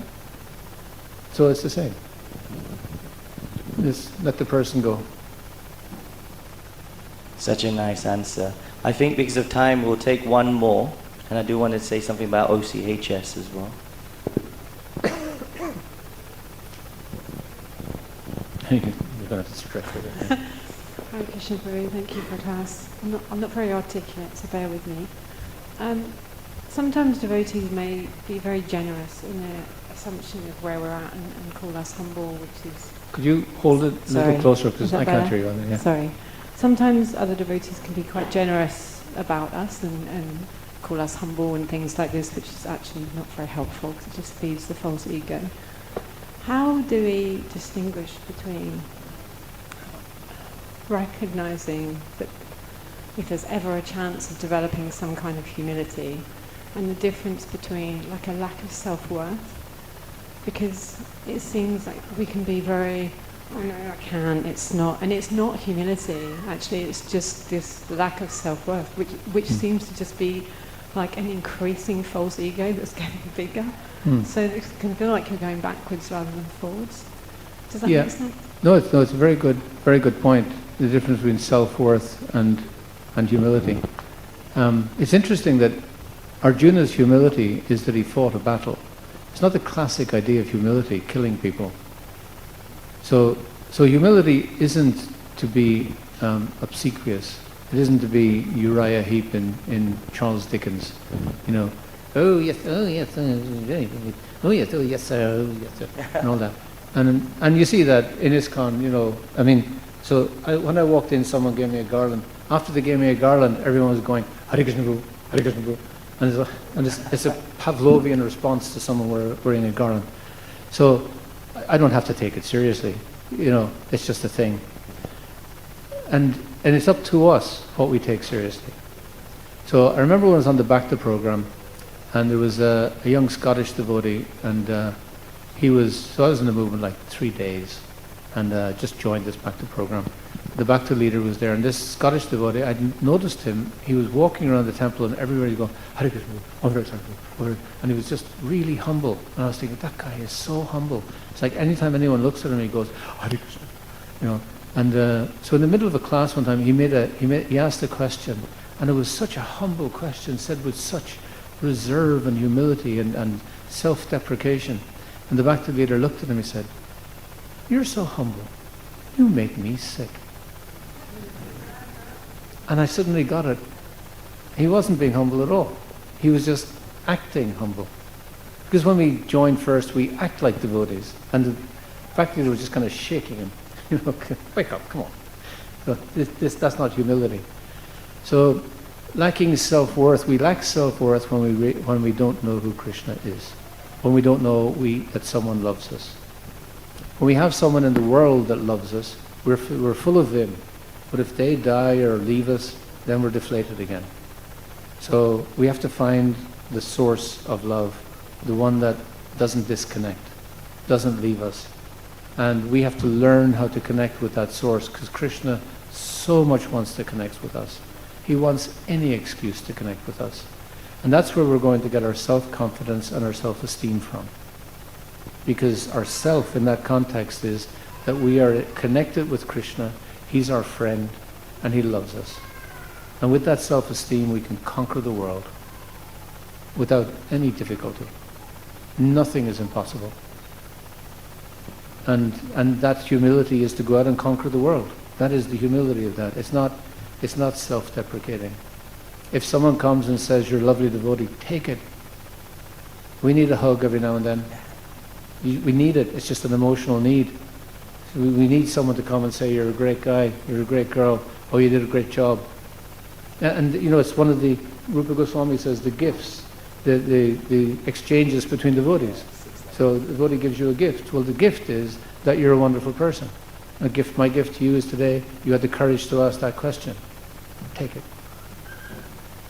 You know, and that's not lacking humility by acknowledging that you did something right. The fact is, Krishna has given us good qualities, and we also have some dumb qualities. You know, so take the ones that Krishna has given us and take it. These are good qualities. Acknowledge, I have some good qualities. But my only good quality is I can talk, as Krishna has given me words. So I use my words in Krishna's service. And you know, my friend Nitai, he joined in the same week as me in Ireland. We were traveling on Sankirtan together. Nitai, a terribly stubborn chap, and everyone knew he was a terribly stubborn chap. And I said to him, "Nitai, do you know everyone, you know, we all know you're a terribly stubborn chap." And he says, "Yes, but I'm going to use that stubbornness in Krishna's service." And I said, "How are you going to do that?" You know, I was intrigued. Yeah. And he said, "I'm going to be a brahmachari." And he became a brahmachari. He just stayed a brahmachari to this day.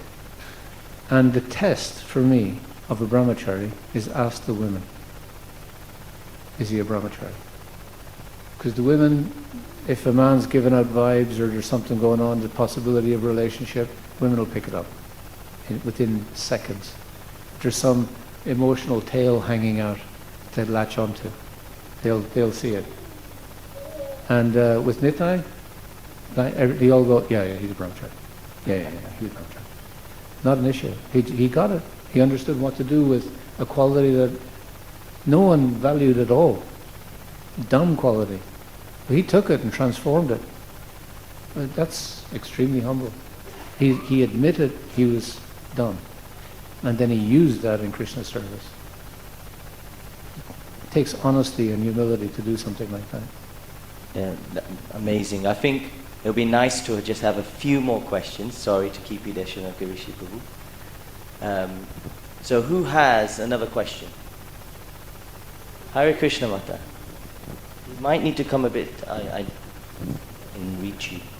This is the wonders when we have wireless technology. It's great. Hare Krishna, dear Prabhu, please accept our humble obeisances to Prabhupada and Guru Maharaj and to Prabhu, to all of you.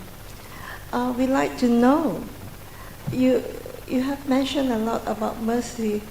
Lord Krishna gave mercy to Arjuna and gave him time to understand what is the way to be merciful.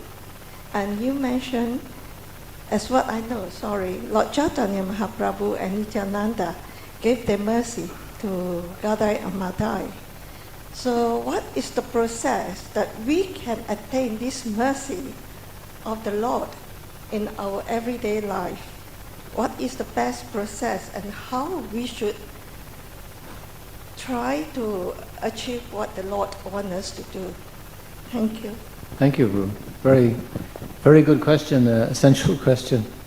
I think the answer is in the Chaitanya Charitamrita when Lord Chaitanya was asked by Sanatana Goswami, what is the most important thing? He's asking the same question.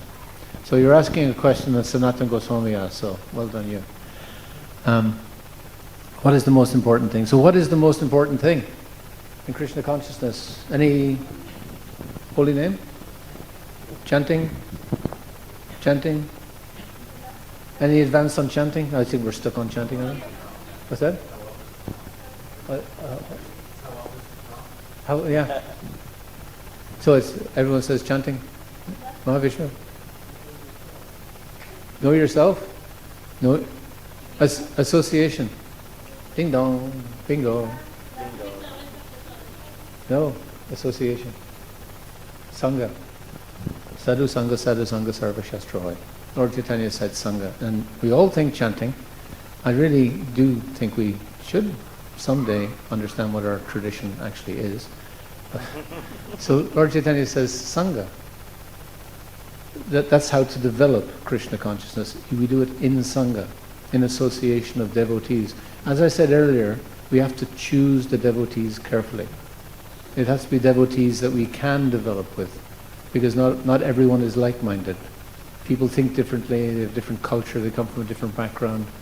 But some people are transcendent. They're actually spiritually enlivening, and you're just looking for those ones. And getting their association, and Prabhupada says, a moment's association will transform us. So let's make it an hour then. Let's capitalize on, let's have more than a moment. So he's giving us the hint.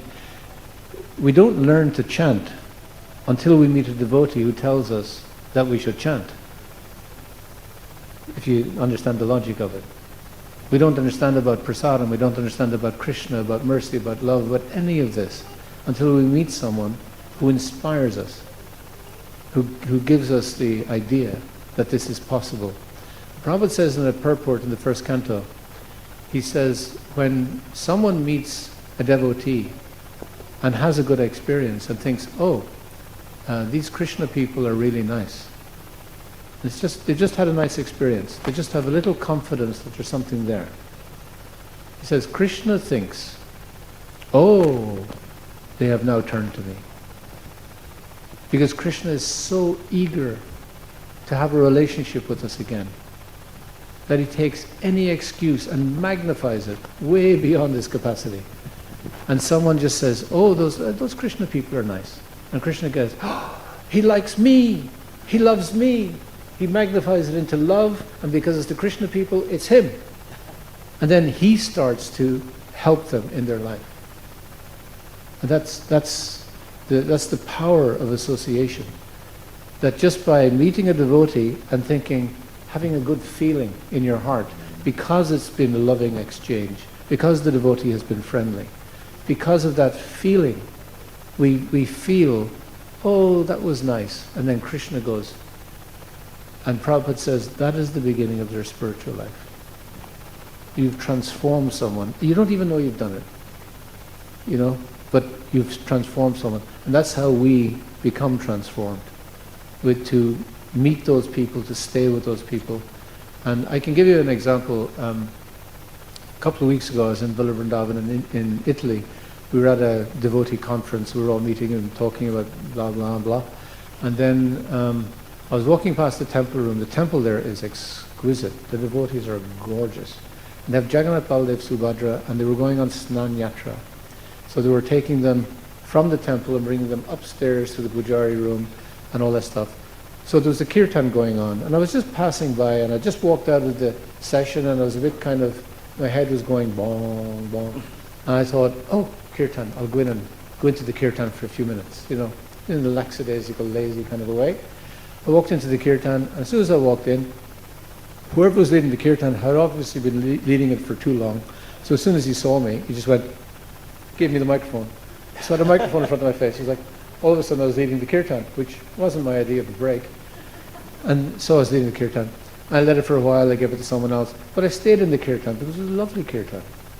And the Kirtan just got lovelier and lovelier. And we followed, the deities went out one by one, and then we followed Lord Jagannath with the last that we followed them out all the way around, up the stairs into the Pujari building. There's a whole building. And we followed them up the stairs. Now normally you leave them there, but we didn't. We went in with mridangas and kartals, and we walked right into the little room where they put the three of the deities, and there was 25 of us in the room. The rest of them couldn't even get in. And we were jammed up. We were this close to Lord Jagannath, right? We were so packed into that room. And it was just, the Kirtan just took off. And last year, I had an angioplasty. I had stents put in my heart, and it's not serious stuff. But here I was, a year later, jumping up and down like a child, with a big smile on my face. I was beaming. Everyone in the room was beaming. It just transformed. It had nothing to do with my heart. I didn't care. Haribol! It was just Krishna, Krishna, Krishna. That's all that was going on. And you have that, you're open to that experience. It only happens in the association of devotees. We can have all kinds of, but that depth of experience to do with Krishna in Vrindavan, that relationship. And I feel, you just feel so enlivened and transformed. You walk away replenished, refreshed. And I'm able to share that with you. Wow. These experiences, we all have these experiences, but we have to share them, with full heart. And when we have those opportunities to share with each other, katayantas, bodhayanta, parasparam, to share realization, katayantas, to share these pastimes, to shanticha, romanticha, that's where we get our happiness, that's where we get our bliss. It's the sangha of devotees. Thank you so much. So we haven't got long until Prasadam comes, but I want to just flip it a little bit right now. Just want to have a little conversation with Shaunaka Rishi Prabhu. And it's really on two topics, really. It's about the books are the basis, and preaching is the essence. And Manchester winning the cups. Oh yes, well, we'll see about that. And what I want to know, really, because today you really put our philosophy into practice and give it in such a logical, scientific, and broken down really nicely for us to understand. And of course that's come because Prabhu, as you may know, he is a scholar. He does a lot of management as well. He's part of Oxford University. and it's called the Oxford Centre of Hindu Studies. I said it right for once. Oxford for Hindu Studies. For Hindu Studies. I know I always get it wrong. What I really would like to know, because it's this aspect of education that's really been touched upon, and it was very dear to Srila Prabhupada. So I'm going to ask you, why did you start this up in the first place? What was the motivation for you? Okay. Well, two little corrections. I'm so sorry. I'm so sorry. So one is, the centre is not part of Oxford University. Having said that, our scholars are part of Oxford University. Haribo! So there's an umbilical link. The other thing is, I'm not actually a scholar. I never went to university in my life. So the fact that I'm director of a centre for Hindu studies at Oxford is proof of God. So I'm not actually a scholar, but I associate with scholars, and association, as we've just discussed, is powerful. So you learn stuff. The reason why we started this centre was we wanted to have a centre. Well, let's go back a bit. I was in the communications department in ISKCON. At one stage, it was just myself and Mukunda Goswami in the world. And ISKCON was getting into all kinds of trouble with all kinds of people. And we were the ones who had to fix it. So we had to deal with other religions, academics, government, the media, etc. And we had to learn how to deal with these people. But in one sense, we were the garbage men of ISKCON. You know, when something went wrong, then you bring in the garbage people to clean up the mess. And our team expanded. We did a lot of seminars. We trained up a lot of devotees. A lot of devotees wanted to help with this. And we started to seriously just relate to people of other faiths and seriously interact with scholars and governments. And we changed governments' executive decisions in some cases with campaigns. So we gained a lot of experience. But the one thing that we discerned was that 90% of our problems were self-inflicted. We didn't have to be in the messes we were in. And the reason was a lack of culture. We have a culture in ISKCON, but it's a very strange hybrid culture. Yeah. And how we interpret things and our knowledge base is not very well informed. We're only 50 years old, so you wouldn't expect it to be well informed. So we realized that we had to develop an educational basis. Education is a sattvic process, and it takes time, and it takes the time it takes. Now, I'm a gardener. I love gardening. And a gardener will plant an oak tree, and he'll never see the mature fruit of that oak tree. His children won't see it either. His grandchildren will see a handsome tree, but not the mature oak tree. So what kind of thinking plants oak trees? And that's the kind of thinking that we have to strategically plan ISKCON. So my example was from Srila Prabhupada, Bhaktisiddhanta, and Bhaktivinoda Thakur. Srila Prabhupada said that Bhaktivinoda Thakur was the instigator, the pioneer of Krishna consciousness. He was the one who got the idea. Gaudiya Vaishnavism in Bengal at the time of Bhaktivinoda Thakur was seen as very disreputable. It was the Apasampradaya phenomena, where people were imitating the pastimes of Radha and Krishna sexually. So it wasn't taken seriously by most people. That was one manifestation, but that's not what Bhaktivinoda Thakur found. So he wanted to bring this out. So he started to write intellectually, intelligently, for the intelligent class of people, as Prabhupada would say. And he sent those books around the world. And we have Bhaktivinoda Thakur's books in libraries around the world, in Oxford as well, with his signature and, you know. But his movement only went around Bengal. But he did predict that in the plains of Mayapur, French devotees, Russian devotees, American devotees, and English devotees, very specific nations, would chant Jai Sachinandan, Jai Sachinandan, at the time when India was under the British. So it's a very strange prediction. It doesn't make sense. Then Bhaktisiddhanta, he developed the movement and brought it all over India, and a little foray into England and Germany. But that was it. And then Prabhupada took it all over the world. So each of them took a step, and each of them, there was a certain capacity that they had. There was a certain amount that could be done in terms of the growing of that oak tree. There's a certain cycle that has to, it's just the way it's going to go. So I'm then thinking, for our generation, what's the next thing? And that thing is setting up for the next generation. Who's thinking like that? Now that was my dilemma. And it can't be left to me, God forbid, as we say in Ireland. Jesus, Mary and Joseph.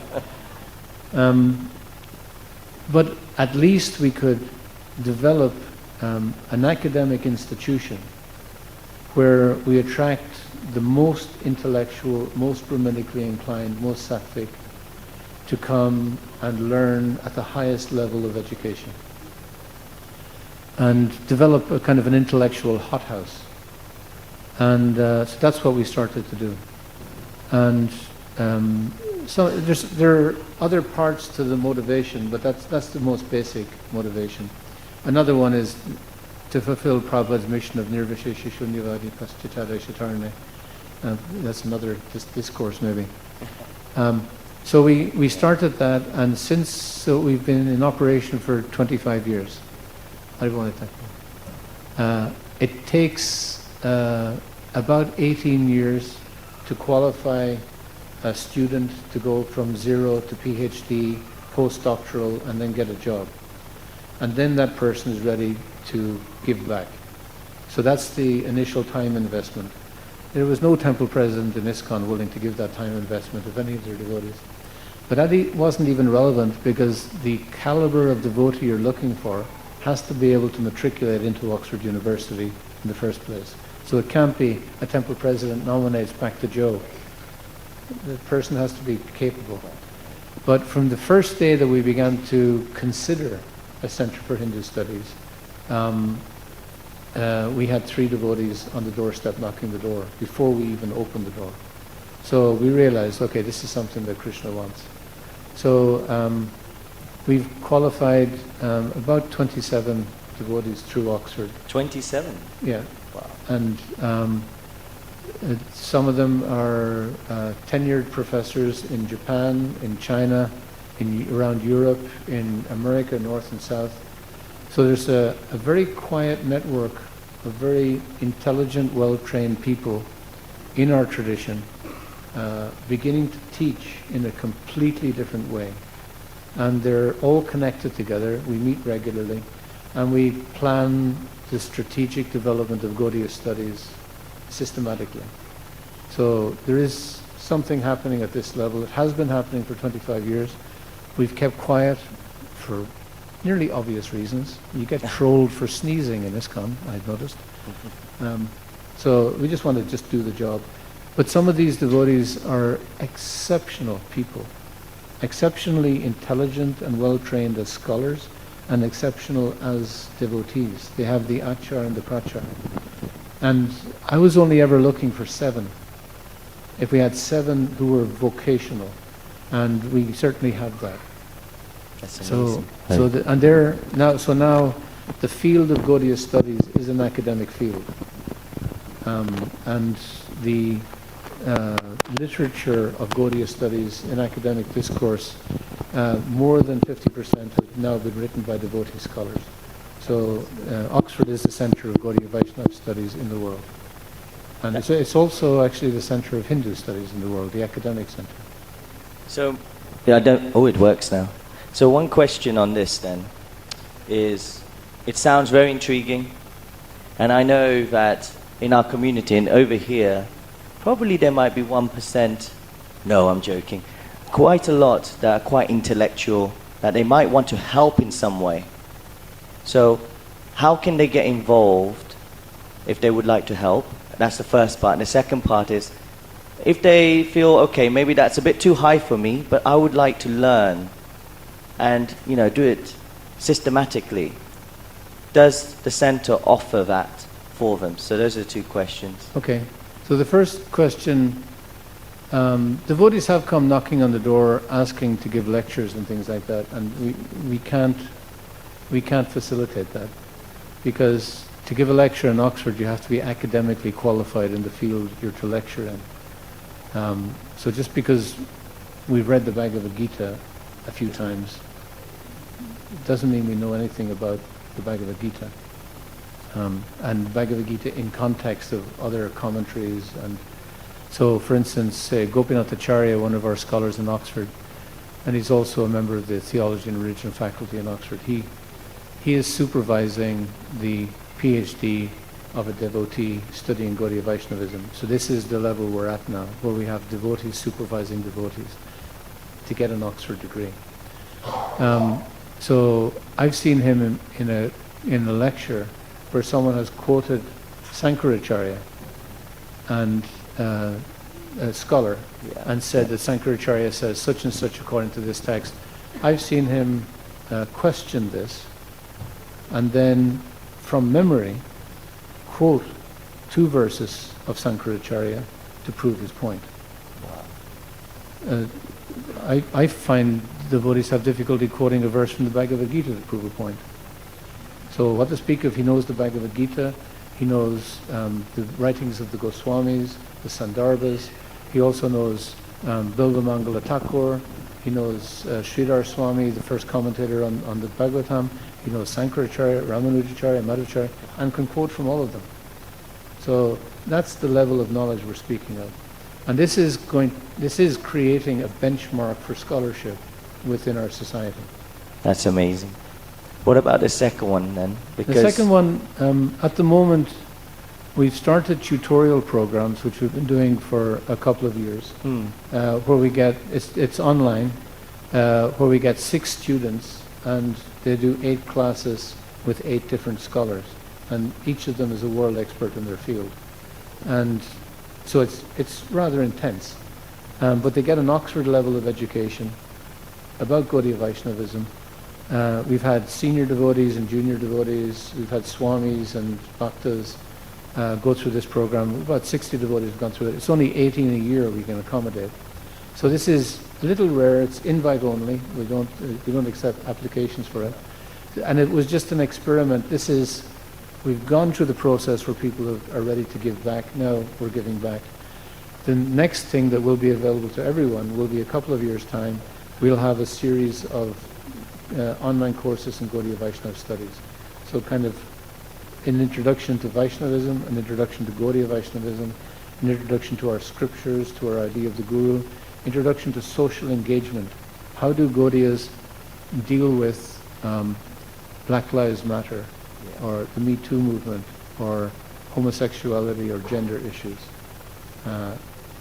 So these are all courses that we will, but it'll take a few years for us to develop them, because when they're launched, they will be Pakka, and we want to have introductory books to go with them as well.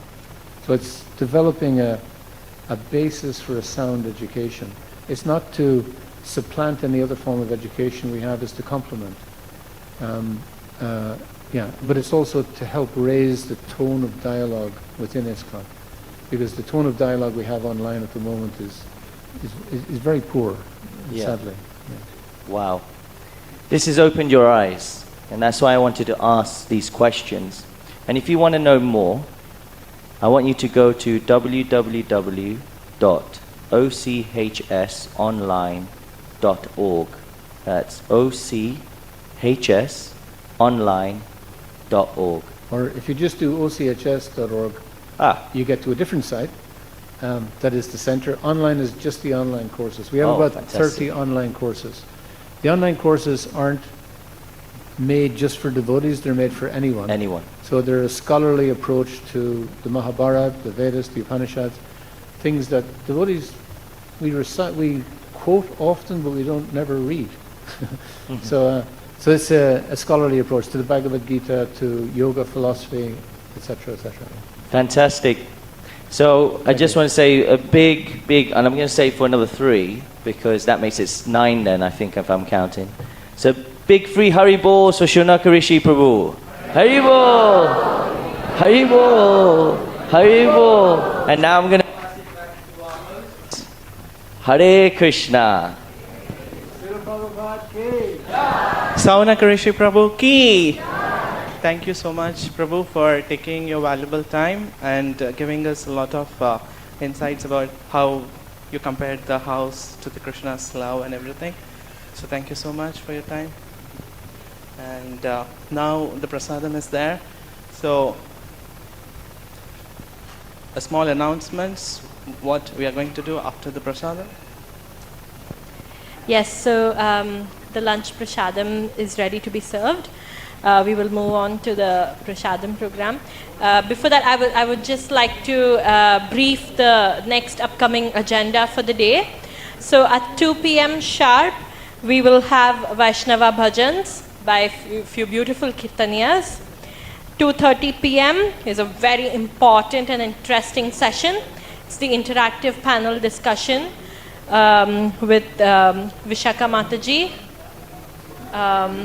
and other senior Matajis. At 4 p.m. we will have the kids session. So that's again a surprise element. The kids will be performing a few things. So that's at 4 p.m. and at 4:30 p.m. is the much awaited class by His Holiness Jayapataka Swami Maharaj. And at 6 p.m. we have a very exciting drama followed by dinner prasadam. So thank you all. We request you all to stay back until the rest of the day. Thank you. Hare Krishna.